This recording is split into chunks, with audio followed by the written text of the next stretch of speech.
saludo especial para las personas que nos escuchan por la emisora La Voz de Jesucristo acá en la ciudad de Medellín y también para los que siguen nuestra programación a través de la Red Mundial de Comunicación. Hemos llegado pues dentro del tiempo pascual al cuarto domingo de Pascua. Imagínense ustedes, ya llevamos casi un mes después de la gran celebración del Tríduo Pascual de la muerte y resurrección del Señor. Así pasa de rápido el tiempo. Cuarto domingo de Pascua, comienza la cuarta semana.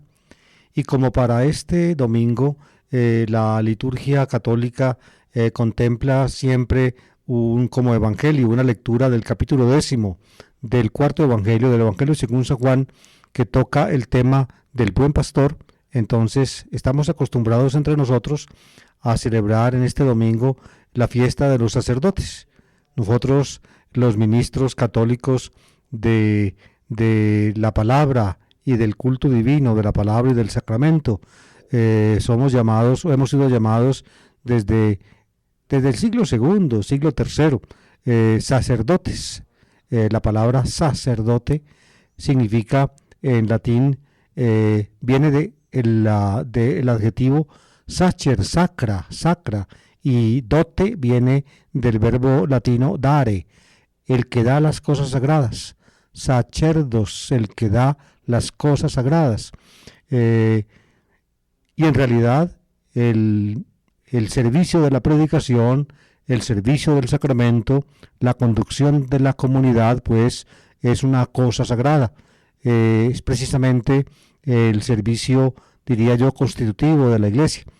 Por eso nos llaman así, sacerdotes. En realidad, en el Nuevo Testamento, la palabra sacerdote se da a los sacerdotes judíos, los que trabajaban en el templo.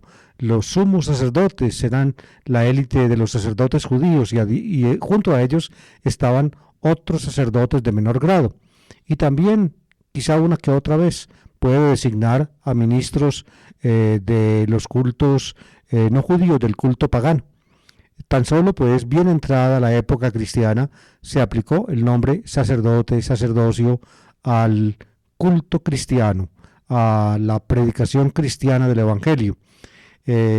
Y actualmente es el nombre pues más general con que se nos suele designar el sacerdocio, los sacerdotes. Algunos no les falta razón, han solido proponer proponen que propiamente, dado que en el Nuevo Testamento el único sacerdote es Jesucristo, y así lo estipula la carta a los Hebreos, es el único sumo y eterno sacerdote, es Él, entonces también debería quedar reservado para Él el título de sacerdocio. Sin embargo, la participación en el sacerdocio de Cristo por virtud de la representación del Señor, pues en alguna forma también nos toca a nosotros, los que en la Iglesia tenemos pues el encargo de la predicación, el encargo de la dirección de la Iglesia, el encargo de los sacramentos. Como la liturgia de todos los domingos, también en Pascua, las lecturas previstas son 3.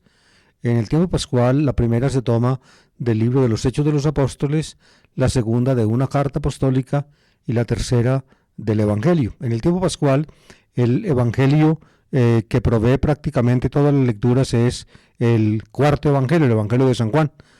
Tan solo hay unas excepciones cuando se toman, por ejemplo, lecturas de las epifanías o las apariciones pascuales de Jesús, de Lucas y aún de Mateo. Pero básicamente en el tiempo pascual el Evangelio preferido es el cuarto Evangelio. También este domingo pues la lectura del Evangelio se tomará del cuarto Evangelio y, como les dije antes, del capítulo 10 del cuarto Evangelio, donde el tema básico es el buen pastor, el pastor que da la vida por las ovejas. La primera lectura del libro de los Hechos, en el capítulo 2, el discurso de Pedro en Pentecostés. Recuerden que ya el domingo pasado habíamos escuchado la parte inicial del discurso de Pedro, y hoy escucharemos la continuación. En el capítulo en la segunda lectura escucharemos un pedacito muy hermoso de la primera carta del apóstol San Pedro. Es muy hermoso, sobre todo porque se conserva allí en en el, eh, en el texto de la carta, se conserva el resto, o al menos el eco de un poema cristiano muy hermoso, compuesto por algún cristiano inspirado, un poema muy hermoso acerca de la pasión de Jesús. Lo vamos a escuchar ahora. Y la tercera, pues como les digo, la lectura evangélica del capítulo 10 del capítulo de Buen Pastor del cuarto evangelio. El pedacito que toca leer está tomado del capítulo 2. Al comienzo, el versículo 14, la primera parte, y luego de los versículos 36 a 41. Esta costumbre, diría yo, de presentar una especie como de texto, digamos, en retazos, así lo podría afirmar, es normal o es común en las lecturas asignadas para las fiestas o las celebraciones litúrgicas. El pedacito, pues, sepan ustedes, no lo van a encontrar en el capítulo 2, digamos, cuando leen de corrido, sino que tienen que leer capítulo 2, versículo 14a, es decir, la primera parte del versículo 14, y luego ahí sí leer de corrido del 36 al 41. Dice así: el día de Pentecostés se presentó Pedro con los 11, levantó la voz y dirigió la palabra. Fíjense, esta es la introducción que está en 2.14a, pero ya habíamos leído antes, el domingo pasado, la primera parte del discurso. Por eso, al final del discurso sigue del 36 al 41 con el pedazo que toca leer este domingo. Dice así: todo Israel esté pues cierto de que el mismo Jesús, a quien vosotros crucificasteis, Dios lo ha constituido Señor y Mesías. Estas palabras les traspasaron el corazón y preguntaron a Pedro y a los demás apóstoles: ¿qué tenemos que hacer, hermanos? Pedro les contestó: convertíos y bautizaos todos en el nombre de Jesucristo, para que se os perdonen los pecados y recibiréis el Espíritu Santo. Porque la promesa vale para vosotros y para vuestros hijos, y además para todos los que llame el Señor nuestro, Dios nuestro, aunque estén lejos. Con estas palabras y otras muchas razones les urgía y los exhortaba diciendo: escapad de esta generación perversa. Los que aceptaron sus palabras y se bautizaron, y aquel día se les agregaron unos 3,000. Ya les había explicado, amables oyentes, el domingo pasado, que fue el día de Pentecostés, cuando se reveló pues el poder de Dios sobre los apóstoles y otros que los acompañaban. Y ese día empezó pues a sonar la palabra del Evangelio por boca de Pedro y seguramente también de los otros, para todo Israel. El libro de los Hechos, digamos, enfatiza muchísimo la importancia de ese día, Pentecostés. La palabra, como les expliqué, es griega. Penteconta significa 50. Era una fiesta judía. Los judíos la llamaban la fiesta Hag Shevuot, la fiesta de las semanas, porque se celebraba exactamente 7 semanas después de la fiesta de la Pascua. Si ustedes cuentan después de la fiesta de la Pascua 7 semanas, cuentan 49 días, y al día siguiente cae pues Pentecostés, el día 50 o el 50º día, como diríamos empleando nuestros extraños adjetivos numerales castellanos derivados del latín, el día 50 o el 50º día. Pues bien, ahí habla Pedro, les anuncia el Evangelio. El destino de Jesús fue pues ser entregado a la muerte por mano de paganos, y finalmente Dios lo resucitó de entre los muertos. Ese es el mensaje, digamos, pascual básico en la forma de contraste, como les expliqué. Y a esa forma de contraste, a esa forma básica de contraste, entonces añade en este punto el evangelista Lucas, el autor del libro de los Hechos, añade una frase muy importante: todo Israel esté cierto de que al mismo Jesús, a quien vosotros crucificasteis, Dios lo ha constituido Señor y Mesías.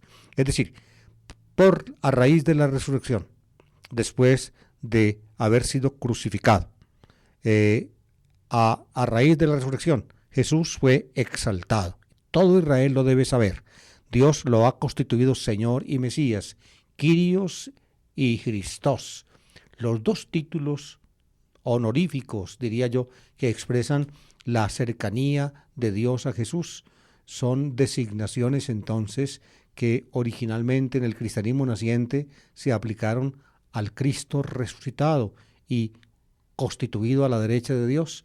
Christos y Kyrios. Christos es Mesías, un título judío. Para los cristianos de habla griega era mucho más difícil entender Christos, que significa ungido. Necesita uno conocer la religión del Antiguo Testamento para saber que a los reyes los ungían como tales, derramándoles aceite en la cabeza. Eran los ungidos de Dios, como lo fue el rey David y los sucesores judíos en el trono de Jerusalén. Pues bien, Jesús es el Mesías, constituido por Dios a raíz de su resurrección. Y también Kyrios. El título Kyrios, Señor, probablemente también lo utilizaban los cristianos de habla aramea. En arameo se dice Marí o Maré. Marí, Maré, de ahí viene, por ejemplo, ustedes seguramente la han oído, la invocación Maránata, Señor nuestro, ve, Marana es Señor nuestro, ese Marana, ese Na, es el posesivo de primera persona plural, Maranadas, Maranata, Señor nuestro, ven, y Ta es el imperativo del verbo venir, Maránata, pero básicamente el título Kyrios se hizo el más cotizado entre los judíos de habla griega. Kyrios, Kyrios y Christos. Dios lo hizo pues Señor y Mesías. Pues bien, esa es la gran afirmación de Pedro en el día de Pentecostés. Cuando la pronunció, los oyentes que eran israelitas, Pedro está hablando en Jerusalén, y había no solamente israelitas nacidos en Palestina de habla aramea, sino que también había israelitas venidos de otras partes. Lucas, en el capítulo 2 del libro de los Hechos, comenta que prácticamente judíos de todo el mundo conocido entonces se congregaban en Jerusalén por las fiestas y estaban allí oyendo este mensaje de Pedro. Pues bien, prácticamente pues el mundo entero estaba representado en ese momento. La gente entonces le pregunta a Pedro, ¿qué tenemos que hacer, hermanos? Después de escucharlo, ¿qué tenemos que hacer? Y Pedro entonces les presenta, digamos, diría las consecuencias parenéticas, las consecuencias, diría yo, en cuanto a la práctica de ese anuncio maravilloso de que Jesús el crucificado fue resucitado por Dios y es el Señor y el Mesías instituido por Él. Les presenta entonces las consecuencias para la práctica. ¿Cuáles son las consecuencias? Convertíos y bautizaos todos en el nombre de Jesucristo, para que se os perdonen los pecados y recibiréis el Espíritu Santo. Convertirse y bautizarse. Convertirse y bautizarse. La conversión, metania, se dice en griego, metania, significa el cambio de la mente. En la dicción original de Jesús en arameo, significa, digamos, la vuelta hacia atrás, digámoslo así, el poner fin a un camino equivocado y empezar a desandar ese camino para emprender el camino justo, metania, la conversión.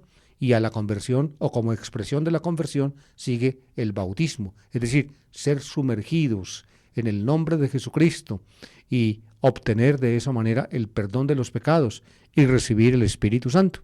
Ahí está pues, aquí están, diría yo, los pasos básicos del llegar a ser cristiano, según estos discursos iniciales de los apóstoles, concretamente de Pedro, en el comienzo del libro de los Hechos. Escuchar la palabra del Evangelio, donde se anuncia la muerte, la resurrección y la exaltación de Jesús. Luego, a raíz de esa palabra, formular en el fondo del alma, en el fondo de la mente, metanoia. Noia es el sustantivo griego es nous, que significa la mente. Formular pues en lo profundo de la mente el propósito de desandar el mal camino y emprender el bueno, y finalmente ser bautizado. En el bautismo se refrendaba ese propósito de conversión y en alguna forma se hacía sentir simbólicamente el comienzo de una nueva vida, porque uno era o es sumergido en el agua y luego sale del agua, como sale, por ejemplo, un ser vivo, húmedo, del vientre de su madre, el comienzo de una vida nueva. Y finalmente, para acabar de completar el panorama, la recepción del Espíritu Santo, es decir, al aliento vital de Dios. La perspectiva completa de la obra cristiana de evangelización aparece en boca de Pedro, ese primer día en que el Evangelio resonó. Dice, porque la promesa vale para vosotros y para vuestros hijos, es decir, para los israelitas, que son aquellos a los cuales Pedro les está hablando ese día en Jerusalén. Pero no solamente pues para vosotros y para vuestros hijos, añade Pedro, y además para todos los que llame el Señor Dios nuestro, aunque estén lejos. Los que están lejos son los paganos, los no judíos. En Jerusalén, como les dije, había judíos de todas las naciones. En alguna forma, estos judíos que vivían en las naciones y que hablaban las lenguas de sus naciones, escuchan en Jerusalén al Pedro hablar en su propia lengua. Es como un anticipo del anuncio del Evangelio en todas las lenguas de la humanidad. Es decir, la humanidad entera queda desde el comienzo aludida por el mensaje evangélico en boca de Simón Pedro. Recuerden, queridos oyentes, que ya el domingo pasado habíamos escuchado un pedacito de la primera carta del apóstol San Pedro. Les decía yo que la primera carta del apóstol San Pedro es un eco de la predicación del apóstol en Antioquía. El apóstol salió de Jerusalén cuando arreció la persecución contra los cristianos después de la muerte de Esteban. Y luego, más adelante, volvió a Jerusalén, pero luego volvió a salir de ella para ir a Antioquía. En Antioquía se había formado un grupo cristiano muy importante en el cual ya se había abierto el camino de la iglesia a los no judíos. Habían sido bautizados no judíos, es decir, personas que no tenían la circuncisión ya marcada sobre la carne. Este paso lo dio la iglesia de Antioquía, lo corroboraron a su manera, primero Pablo y de luego también Pedro. Y Pedro, empezó desde Antioquía también a adelantar misión entre no judíos. Es la misión, de las naciones, encabezada por Pedro. Yo pienso que la primera carta del apóstol San Pedro es como una especie de síntesis de la predicación a los paganos, encabezada por Pedro a partir de la iglesia de Antioquía. Por eso la primera carta de Pedro, así como también, por ejemplo, la carta a los hebreos. Y en el fondo, los 13 evangelios sinópticos son como, amables oyentes, son como el gran legado que a través de Pedro nos dejó a nosotros la iglesia de Antioquía, una iglesia fundada por cristianos judíos de habla griega que tuvieron que huir de Jerusalén hacia mediados de los años 30 porque se vieron oprimidos y perseguidos. El pedacito que toca leer este domingo de la primera carta de Pedro dice así. Es el capítulo 2, versículos 20 a 25. Dice, queridos hermanos, si obrando el bien soportáis el sufrimiento, hacéis una cosa hermosa ante Dios. Pues para esto habéis sido llamados, ya que también Cristo padeció su pasión por vosotros, dejándoos un ejemplo para que sigáis sus huellas. Él no cometió pecado ni encontraron engaño en su boca. Cuando lo insultaban, no devolvía el insulto. En su pasión no profería amenazas. Al contrario, se ponía en manos del que juzga justamente. Cargado con nuestros pecados subió al leño, para que muertos al pecado vivamos para la justicia. Sus heridas os han curado. Andabais descarriados como ovejas, pero ahora habéis vuelto al pastor y guardián de vuestras vidas.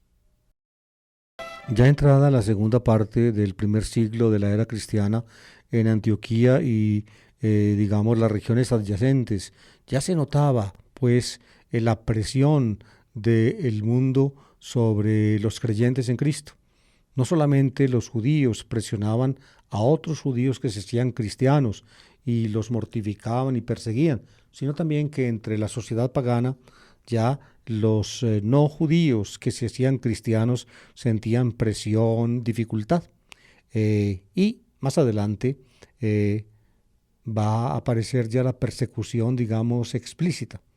Yo pienso que a eso se refiere aquí el apóstol Pedro, o los que escriben en nombre de él en esta carta, cuando dice: si obrando el bien soportáis el sufrimiento, hacéis una cosa hermosa ante Dios, pues para esto habéis sido llamados.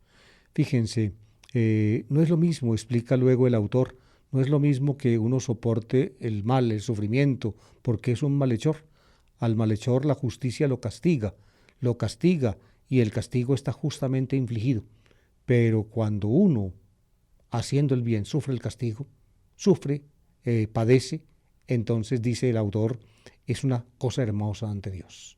Fíjense aquí, se enfatiza un punto importante de la ascesis cristiana.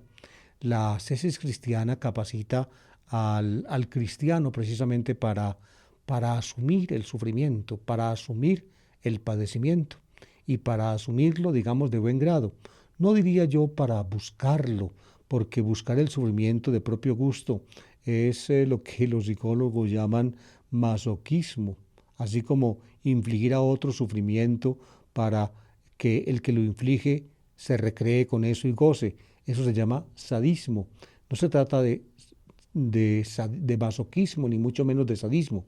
Se trata es de la aceptación de las realidades de la vida con una profunda paz interior. De ahí que el autor pueda decir, si obrando el bien soportáis el sufrimiento, hacéis una cosa hermosa ante Dios. Es hermosa ante Dios, pienso yo, y el autor va a explicar por qué. Y no solamente eso, sino que es una norma sabia de la vida. Pienso yo que nosotros como seres humanos pertenecemos al reino animal y estamos sometidos a los avatares de la vida tal como se dan en el planeta. A ningún ser vivo se le escatima la lucha por la vida. Hay que luchar para poder sobrevivir. Esto llega, digamos, a unos extremos de crueldad como los que observamos en la naturaleza y que en alguna forma nublan nuestra mente y a veces hasta nos pueden hacer dudar de Dios. No se trata pues simplemente no se trata ciertamente pues de sadismo, de masoquismo, sino que se trata de asumir las realidades como ellas son. Solamente quien es capaz de mantener la paz, la tranquilidad, la armonía espiritual en medio de los sufrimientos, digamos, llega a ser o llega al equilibrio del ser humano. En movimientos religiosos no cristianos, por ejemplo el budismo, se anota con propiedad que finalmente lo que lo lleva a uno a sufrir es el desear. Entonces por eso el budismo pregona que no se debe desear nada para no sufrir el desengaño de no obtener lo deseado y de esa manera evitar el sufrimiento. No, en el cristianismo no es eso.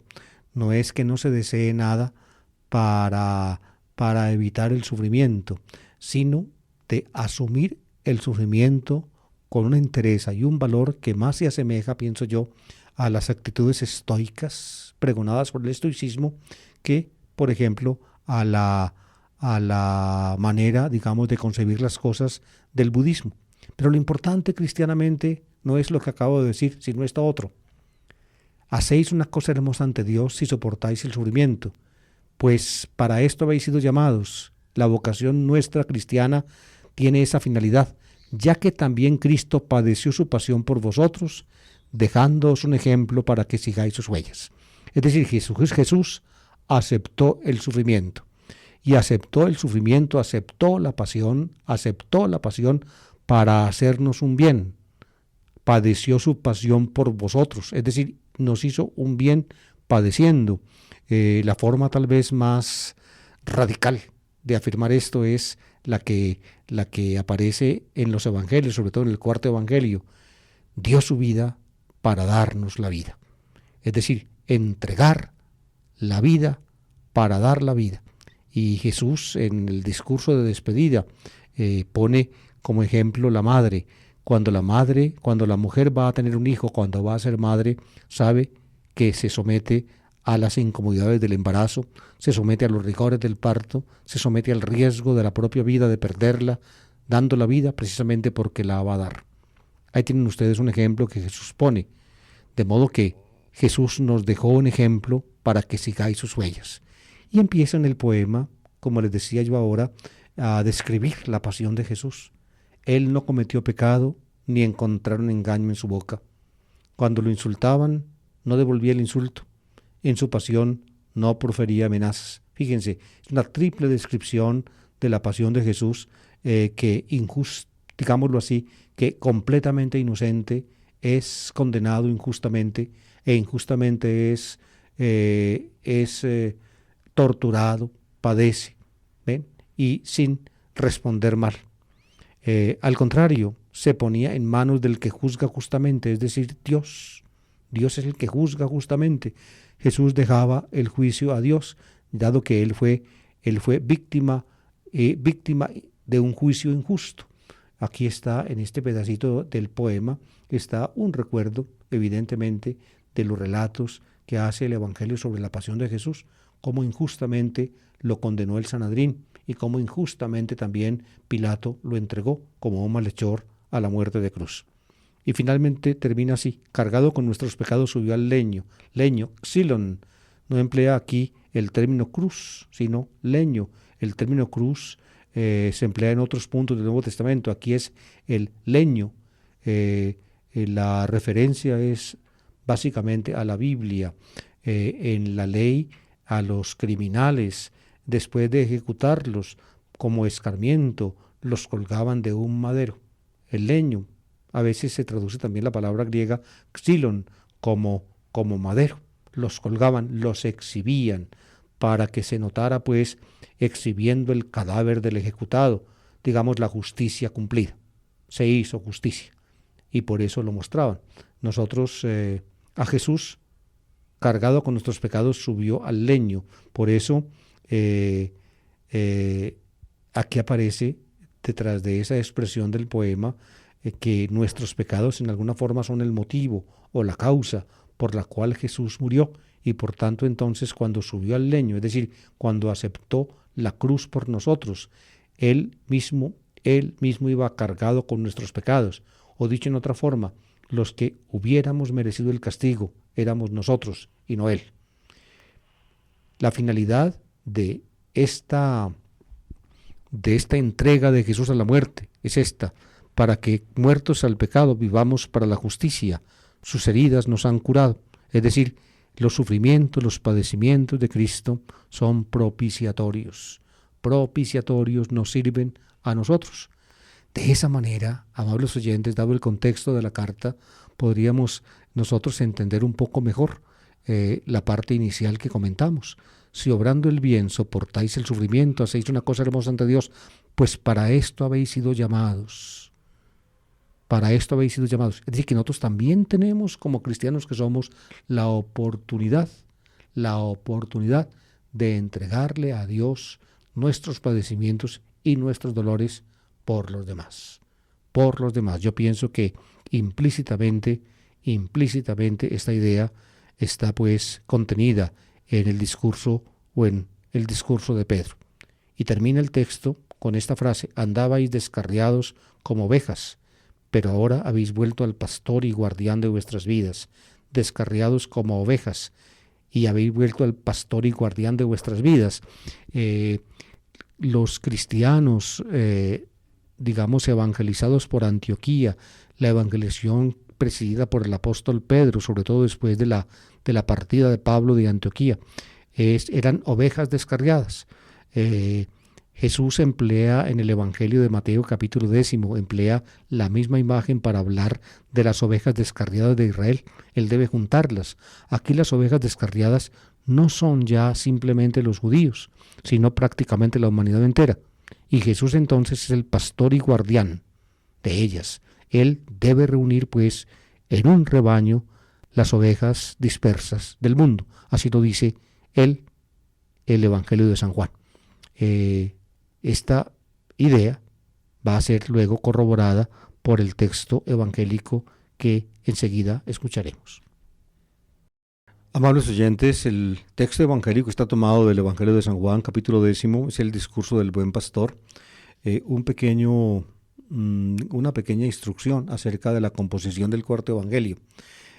Cuando uno lee la primera parte del cuarto evangelio, que va pues del capítulo primero hasta el final del capítulo 12, le queda a uno difícil, digamos, tener una idea de orden y concierto en esa acumulación que a veces aparece arbitraria de elementos.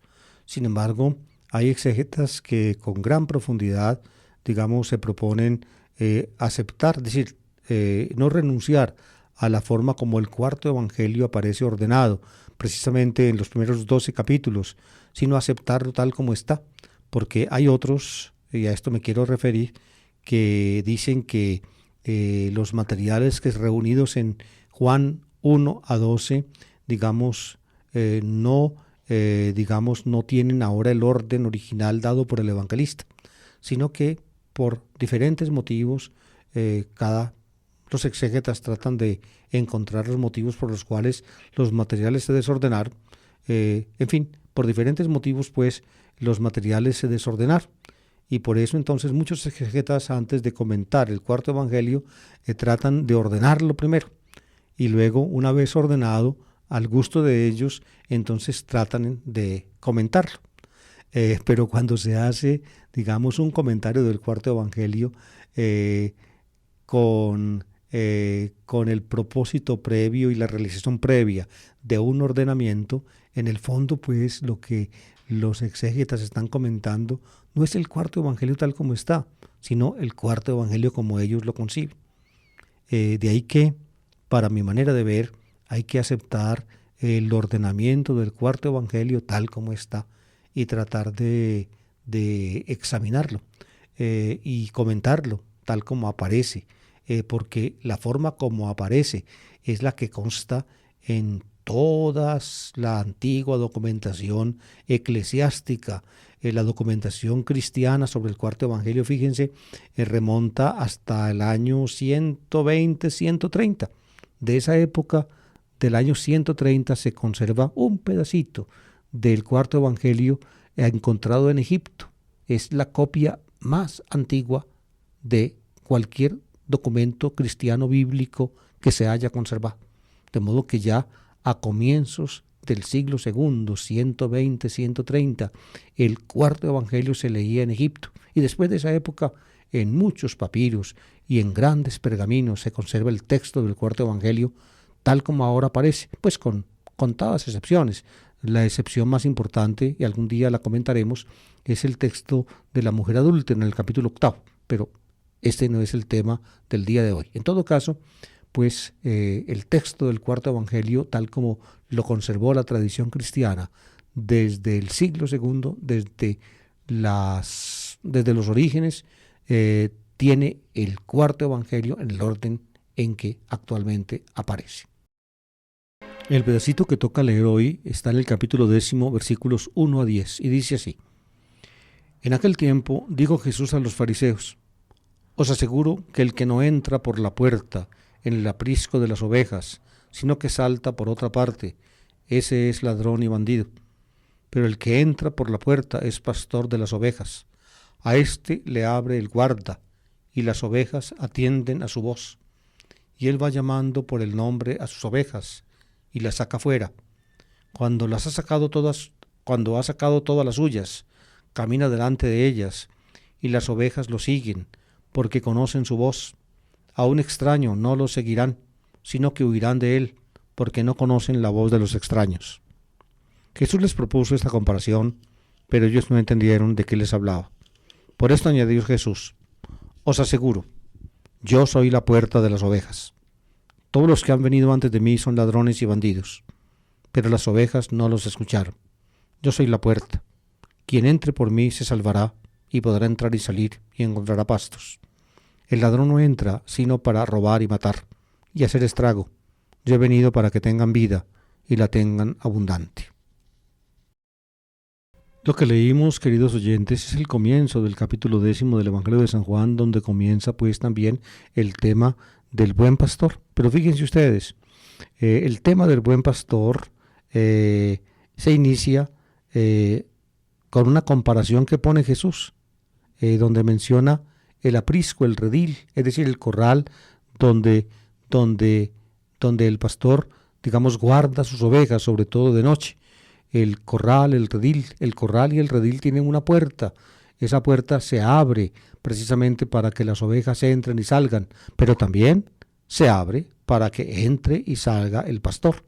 Pues bien, la primera parte de la comparación la dedica el evangelista no tanto a comparar, o no precisamente a comparar a Jesús con el pastor de las ovejas, sino a decir que Jesús equivale, diría yo, en la comparación a la puerta del corral, a la puerta del aprisco. Yo soy la puerta, yo soy la puerta.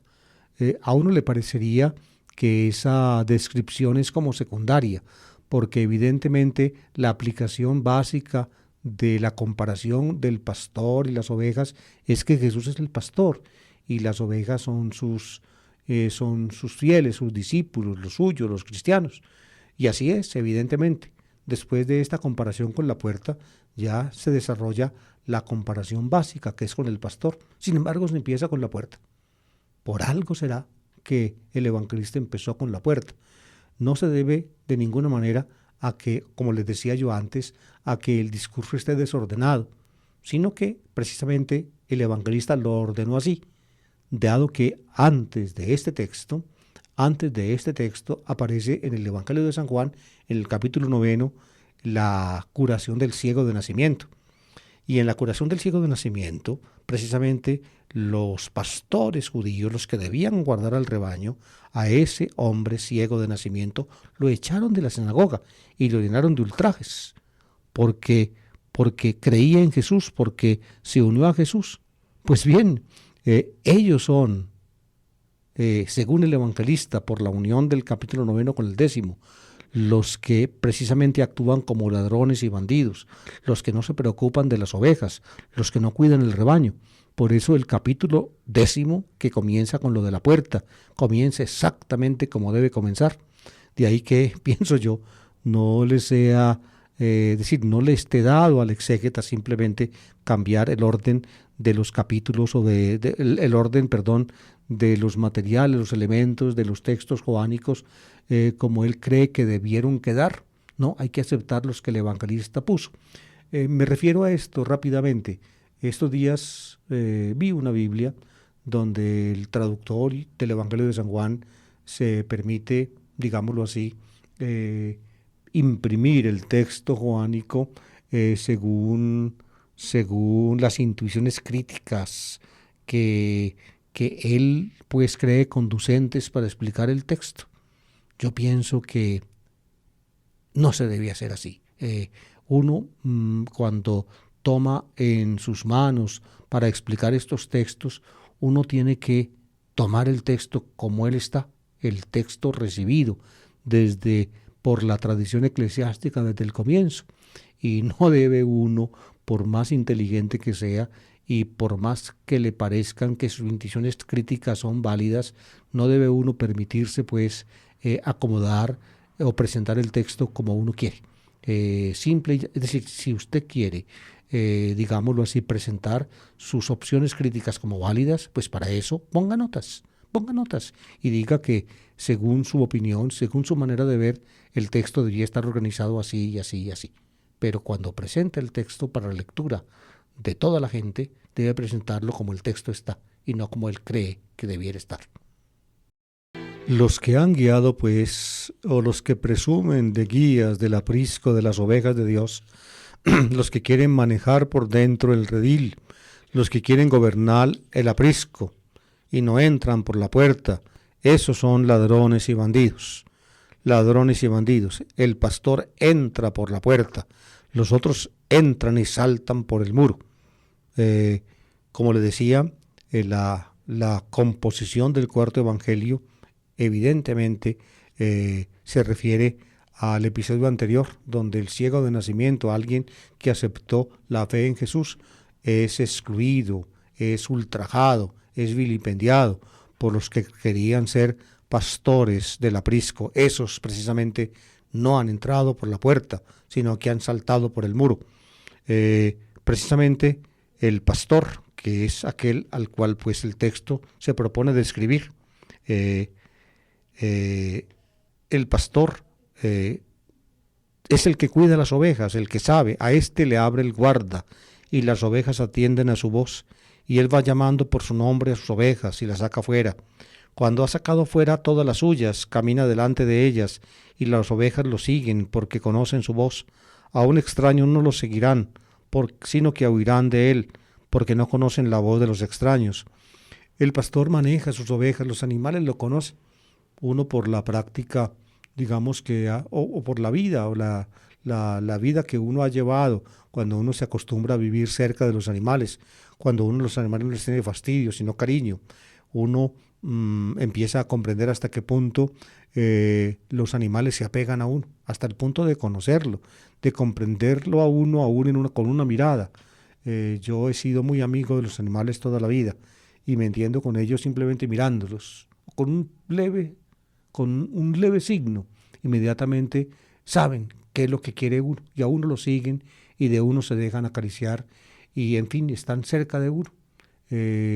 La llama por el nombre, es decir, la relación del pastor con las ovejas se vuelve casi como una relación interpersonal, porque llamar por el nombre es propio de personas, es la relación del yo al tú y del tú al yo, es una relación interpersonal. Ustedes ven con qué profundidad pues muestra aquí Jesús en estas palabras que conserva el cuarto evangelista o que comenta el cuarto evangelista, la relación de Jesús con nosotros como pastor y nosotros como ovejas, pero el énfasis está, como les he dicho, en la puerta.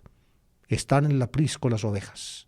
El que es pastor no salta por el muro salta el ladrón, salta el bandido, que va a hacer mal a las ovejas. El pastor entra por la puerta, el guarda le abre la puerta e inmediatamente las ovejas lo rodean y cuando la saca lo siguen porque saben que es el pastor y siempre de él han recibido bien. Del otro no, del otro reciben mal. Pienso yo, amables oyentes, que el comienzo pues o el inicio de este discurso del buen pastor está formulado por el evangelista tal como lo hemos leído, porque en su momento, no solamente pues porque el aprisco, digamos, las ovejas del Señor, que es el pueblo de Israel, ha sido dirigido por malos pastores, sino también porque cuando empezó a surgir el movimiento cristiano, los pastores judíos, es decir, los jefes de la sinagoga, los letrados, en fin, todos aquellos que manejaban la Torá, la ley de Dios, se escandalizaban ante los cristianos y los arrojaban, los expulsaban, los segregaban, en fin, sino también porque más adelante dentro de la comunidad cristiana, como se puede suponer en el cuarto evangelio, también hubo dificultades internas y hubo personas, diría yo, dentro del cristianismo que empezaron a tener sus ideas particulares y a tratar de interpretar el hecho de Jesús y la vida de Jesús y la muerte de Jesús a su manera. Entonces, fíjense, no solamente pues los antiguos pastores del judaísmo, cuando no admitían a los cristianos, sino también dentro del movimiento cristiano mismo, aquellos cristianos que se desviaban de la tradición básica, fundamental de la fe, necesitaban, es decir, había que poner en guardia a la comunidad frente a todos ellos. Por eso dice Jesús, yo soy la puerta. El que entra por mí, ese podrá entrar y salir y tendrá pastos.